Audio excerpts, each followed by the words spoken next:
Bismillahirrahmanirrahim. Assalamualaikum warahmatullahi wabarakatuh. Anak-anak yang berbahagia, hari ini bertemu dengan saya Bapak Tova.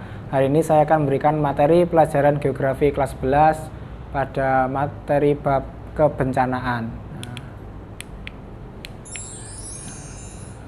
Pengertian bencana alam yaitu suatu peristiwa atau serangkaian peristiwa yang mengancam dan mengganggu kehidupan dan penghidupan masyarakat yang disebabkan oleh faktor alam dan garis miring atau faktor non-alam maupun faktor manusia sehingga mengakibatkan timbulnya korban jiwa manusia, kerusakan lingkungan, kerugian harta benda, dan dampak psikologis.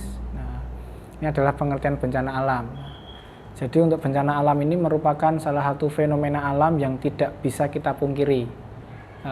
Sebenarnya manusia ini merupakan manusia yang tinggal di bumi ini sangat berpotensi bencana. Maksudnya apa? Jadi dimanapun manusia tinggal itu pasti ada bencana. Mungkin ada yang tinggal di laut, ada yang tinggal di pegunungan, ada yang tinggal di perkotaan, pedesaan. Nah, semuanya itu berpotensi adanya bencana. Nah, untuk bencana nanti kan kita akan bahas macam-macamnya pada slide berikut ini. Nah, ini jenis-jenis bencana menurut Undang-Undang Nomor 24 Tahun 2007. Yang pertama adalah bencana alam. Bencana alam yaitu bencana yang diakibatkan oleh peristiwa atau serangkaian peristiwa yang disebabkan oleh alam. Nah, sebagai contoh adanya gempa bumi, tsunami, gunung meletus, dan sebagainya, banyak sekali. Nah, untuk bencana alam ini disebabkan oleh faktor alam. Jadi mungkin karena kondisi alam sedang mengalami kenaikan suhu, kemudian terjadinya pergerakan lempeng dan sebagainya, itu merupakan aktivitas alam. Kemudian yang kedua adalah bencana non-alam. Nah, bencana non-alam adalah bencana yang disebabkan oleh peristiwa atau rangkaian peristiwa non-alam. Contoh di sini adanya gagal teknologi, gagal modernisasi, wabah penyakit, pandemik. Nah, mungkin untuk yang bencana non-alam sebenarnya ini Indonesia masih mengalami. Yang saya contohkan sampai saat ini adalah pandemik COVID-19. Nah, jadi pandemik COVID-19 ini merupakan salah satu bencana non-alam. Kemarin pemerintah menetapkan ini sebagai bencana non-alam yang sampai saat ini masih terjadi. Nah, ini adalah contoh bencana alam yang di sekitar kita dan semoga bencana ini segera berakhir. Nah, kemudian yang ketiga adalah bencana sosial, yaitu bencana yang diakibatkan oleh peristiwa atau serangkaian peristiwa yang diakibatkan oleh aktivitas manusia. Contohnya terjadinya konflik sosial, teror di masyarakat, tawuran, dan sebagainya. Kemudian karakteristik bencana alam. Yang pertama ada gempa bumi. Gempa bumi merupakan peristiwa pelepasan energi yang menyebabkan dislokasi atau pergeseran pada bagian dalam bumi secara tiba-tiba.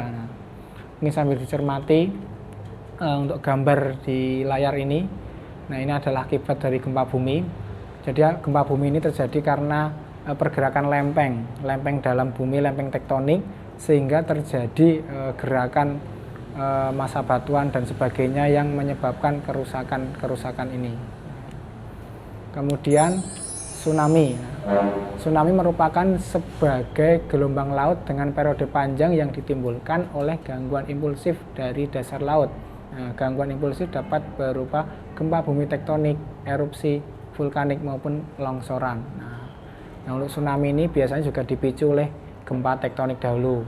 Jadi untuk ciri-ciri tsunami, misal kita atau ada seseorang yang berada di sekitar pesisir, kemudian pasang surut air lautnya mulai kelihatan atau air mengalami surut, kemudian nanti bisa tiba-tiba terjadi tsunami. Nah, itu adalah tanda-tanda tsunami seperti itu. Kemudian gunung meletus. Nah, gunung meletus merupakan bagian dari aktivitas vulkanik yang dikenal dengan istilah erupsi. Nah, gunung meletus ini terjadi pada gunung-gunung api yang masih aktif, karena kita tahu bahwa Indonesia merupakan banyak wilayah yang memiliki gunung aktif. Nah, jadi gunung ini berpotensi meletus. Sebagai contoh misal daerah sekitar kita ada Merapi seperti itu. Kemudian selanjutnya adalah tanah longsor.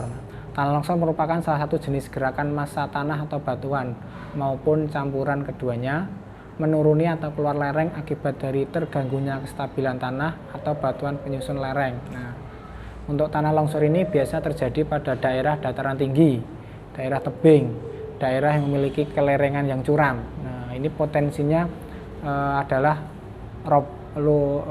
tanahnya jatuh atau batunya bisa jatuh. Nah, contohnya di sini ada gambar ini, ada yang menghalangi jalan, kemudian ada yang permukiman seperti ini. Untuk tanah longsor bisa disebabkan oleh aktivitas manusia dan alam. Misal untuk yang aktivitas alam contohnya hujan yang sangat deras, sangat banyak. Kemudian untuk contoh aktivitas manusia misal ada yang melakukan penggundulan hutan, nah, seperti itu. Kemudian banjir. Nah, banjir merupakan kondisi di mana suatu daerah dalam keadaan tergenang oleh air dalam jumlah yang begitu besar. Nah, untuk banjir ini yang pasti rawan terjadi yaitu di daerah dataran rendah. Nah, jadi karena air itu mengalir ke tempat yang lebih rendah, nah ini potensinya adalah banjir. Banjir bisa disebabkan oleh faktor alam, contohnya misal hujan yang setiap hari atau curah hujannya tinggi, kemudian faktor manusia misalnya ada seseorang yang membuang sampah sembarangan, nah itu juga dapat menyebabkan banjir, seperti itu. Kemudian bencana selanjutnya adalah kekeringan. Kekeringan adalah kondisi yang terjadi apabila ketersediaan air yang jauh di bawah kebutuhan air, baik untuk kebutuhan hidup, pertanian, kegiatan ekonomi, dan lingkungan. Untuk kekeringan ini biasa terjadi pada wilayah yang jumlah airnya sedikit atau pada musim kemarau. Nah, karena kita tahu bahwa air merupakan sumber kehidupan. Jadi kalau kekurangan air itu bisa menyebabkan kekeringan dan berdampak pada kondisi lingkungan maupun kerugian pada manusia. Kemudian selanjutnya adalah angin topan. Angin topan adalah pusaran angin kencang dengan kecepatan 120 km per jam atau lebih yang sering terjadi di wilayah tropis di antara garis balik utara dan selatan, kecuali di daerah yang sangat dekat dengan khatulistiwa. Untuk angin topan ini bisa menimbulkan kerugian harta benda. Bisa dilihat pada gambar itu banyak pohon yang roboh, ada tiang listrik yang roboh, mungkin ada rumah-rumah yang bisa roboh juga. Nah, ini adalah dampaknya juga sangat luar biasa. Kemudian gelombang pasang. Gelombang pasang adalah gelombang air laut yang melebihi batas normal dan dapat menimbulkan bahaya baik di lautan maupun di darat, terutama daerah pinggir pantai. Nah, jadi gelombang pasang ini juga kalau untuk permukiman di sekitar pesisir pantai juga harus waspada karena bisa terjadi gelombang pasang juga dapat merugikan harta benda, dapat mengancam keselamatan juga kayak gitu. Selanjutnya adalah kebakaran. Nah, kebakaran adalah suatu nyala api baik kecil maupun besar pada tempat yang tidak kita kehendaki, merugikan pada umumnya dan sukar dikendalikan. Nah, untuk kebakaran ini biasanya terjadi mungkin kesalahan dari manusia, misal terjadi konsleting, terjadi percikan api. Nah, ini yang berpotensi kebakaran itu adalah pada permukiman-permukiman yang sangat rapat, sangat dekat itu. Jadi misal ada api yang terlalu besar itu dapat menimbulkan kebakaran itu. Kemudian saya lanjutkan persebaran daerah rawan bencana. Nah, ini bisa dilihat anak-anak ada peta Indonesia.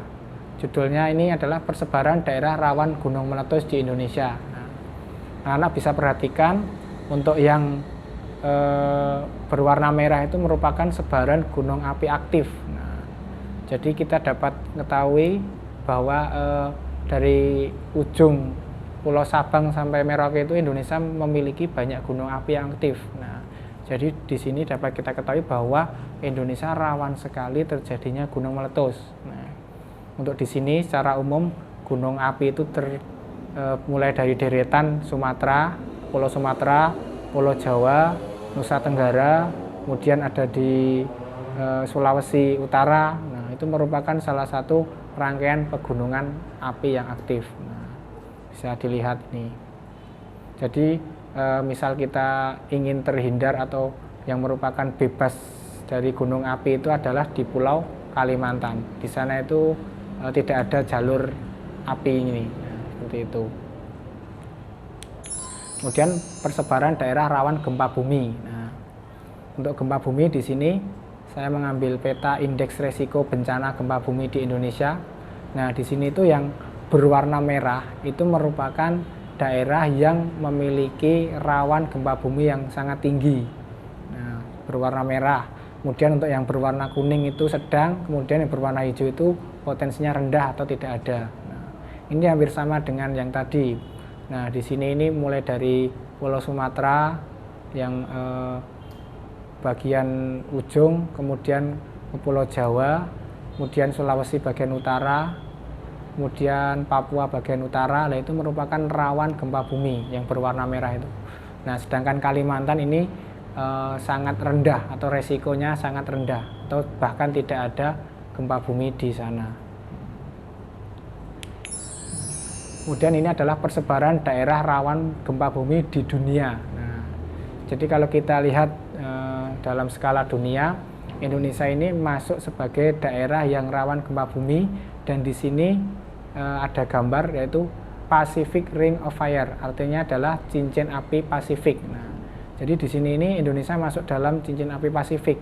Nah, sehingga potensi gempa itu sangat besar.